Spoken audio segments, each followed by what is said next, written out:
Hello everyone. My name is Ritesh Gupta. I'm from AI Events Airline Information. Today we are going to have discussion about impact of COVID-19 on travel e-commerce digital product strategy. And for the same, I have with me Ted Evers. He is founder and CEO of TripTuner. The company specializes in personalized travel recommendations. Welcome, Ted. Great to have you. Thank you, Ritesh. Great to be here. Thanks, Ted. So, considering the travel restrictions which have been lifted and the activity, travelers expectedly chosen to buy experiences or travel in the vicinity of their homes, which could be around 200 to 300 miles. This trend is being seen in China. How do you think travel e-commerce players need to adapt their product strategy?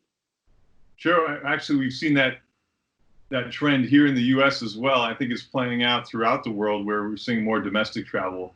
I think the most obvious shift in that product strategy is to build out more domestic or rural inventory, which makes sense, and ideally offer new products. So, like recreational vehicles, or perhaps adding campgrounds. I mean, which is kind of unheard of in the travel industry, but these are unprecedented times for our lifetime.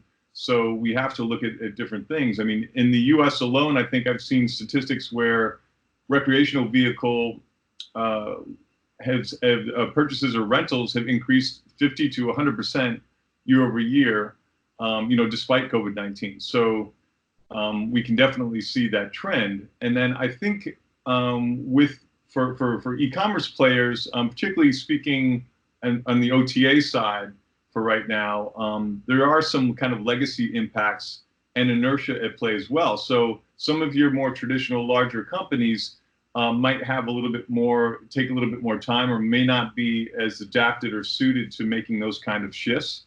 I'll give you an example. If you look at traditional OTAs like Expedia or Travelocity, they were originally set up mainly to sell flights. I'm talking years ago. Of course, they've evolved to sell other products like hotel cards or activities. But in that setup, they were primarily linked to an airport code. So by contrast, a hotel or an activity-focused OTA like a Booking.com or Get Your Guide, they have sort of an advantage in that respect, since they added inventory in more off the beaten path and rural type of destinations more quickly. So they probably will have a deeper product inventory to start with than a more global player. And the back-end architecture that they have may have an edge in terms of supporting the merchandising of more rural offers in places like the Luberon in France, instead of just saying, I'm going to an airport like Marseille.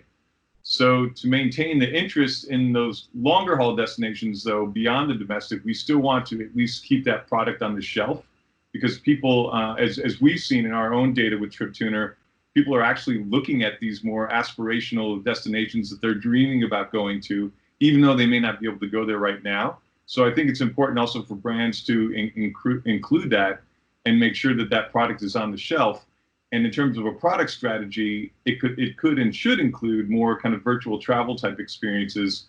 And by that, I just mean sort of any way of giving people a way of experiencing that destination without having to physically be there. So it doesn't have to be a VR headset or anything like that. It could simply be better photography, 360 video, which is much more prevalent now, and different ways to keep them interested in those longer haul destinations while providing product for more near-term bookings that's closer to home.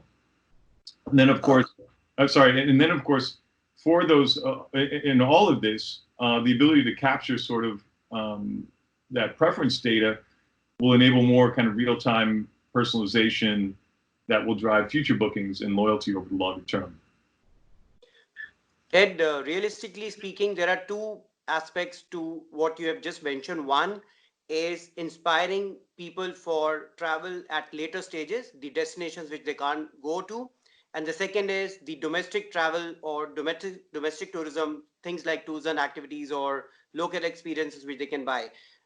But coming to the product strategy, what do you make of the content aspect and the tools aspect? How can travel e-commerce players focus on tools and content at this stage, whether it's for destination they can travel or not? What's your recommendation?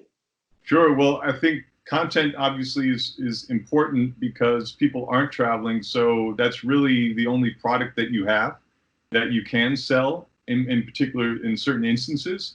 So I think in terms of the strategy, it needs to be primarily focused, of course, on the health, safety, hygiene, things that travelers are very concerned about right now before they even step foot outside the house. And I mean, we've seen COVID-19 has caused booking patterns to morph into two main windows, either something that's very close or close in, or last minute when perhaps someone sees that, okay, there's an offer or we have the chance to get away this weekend, escape lockdown someplace nearby, or it's bookings that are kind of further out. So next year where we hopefully will have a vaccine and more prevalent travel will be enabled. So adding that information on what's open now, what's available, what the health situation is like there, entry requirements, and the overall status of a destination with all of the new parameters and information that people are looking to. Are cases rising?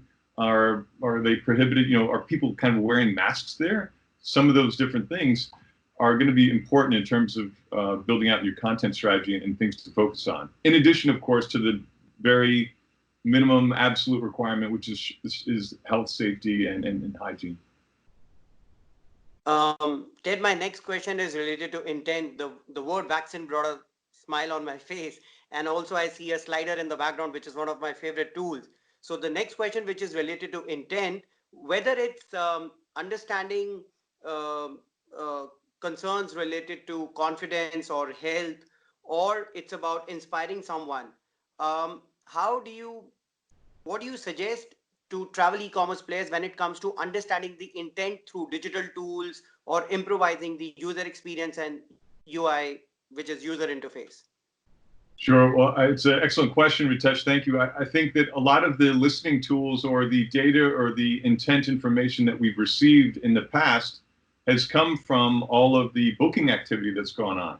The big problem right now, of course, is that with the near stoppage of travel globally, a lot of the data that we've gotten from searches or bookings has disappeared.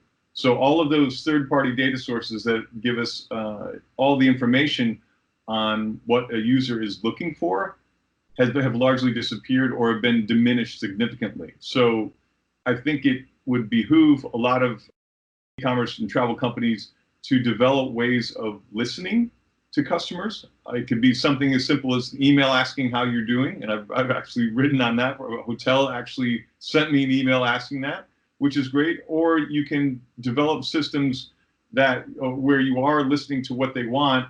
That could be by providing a virtual experience just to see what they gravitate towards. And it's not necessarily anything totally different from what they might be doing currently, or something like what we provide at TripTuner, where there's actual input devices where people can say how they're feeling. And the importance is that it's not one or the other. It's definitely not a binary question, but people's their feelings are evolving. It's a rapidly changing situation that we're in, where the travel restrictions and the regulations are all evolving due to the nature of this pandemic. And as we're seeing a lot of cases rising, unfortunately, here in the US and elsewhere, but with all the different sources of information that are out there, it can be really difficult to find, and I haven't really found an elegant solution for conveying the very simple question of where can I go now and is it safe? So we have all this information out there, but it hasn't been put into a kind of a cohesive user interface. It's definitely something that we're working on at TripTuner, because that user experience is very important and core to what we do. So you can look forward to seeing that type of a layer in what we offer at TripTuner. But from, in terms of looking at what's out there, I think, at least from a US perspective, the Johns Hopkins University COVID dashboard is kind of the best digital tool that's there, because it shows, the status of tracking the pandemic globally, even down to a US county level, in a very easy to understand fashion. Now, obviously, that's not going to jive well with travel. I mean, travelers will consult it. So a lot of solutions that are out there do, derive that data. They have APIs that you can pull from. But we need an interface that combines those personal preferences along with the health and safety restrictions in a really clear fashion.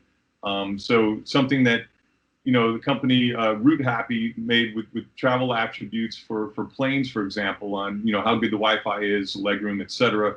And they made icons and made those product attributes. I think we need something similar that says, how safe is a certain place? Are people wearing masks? Are cases rising? Are they on the decrease?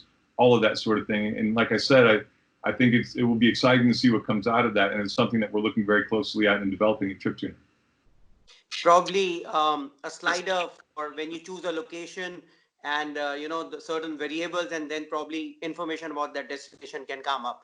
Yeah. So we know, Ted, that certain organizations, especially airlines, have struggled with cash flow and liquidity issues. Since the focus right now is on local experiences, what's your recommendation to such travel players? Which is the best which is the best way to go about selling such ancillary products? Well, it's a cliche, but relevance is even of more importance right now. Because if you look at even within individual families, including my own, there's going to be different attitudes about the pandemic and the approach to it. How safe is something, one activity versus the other?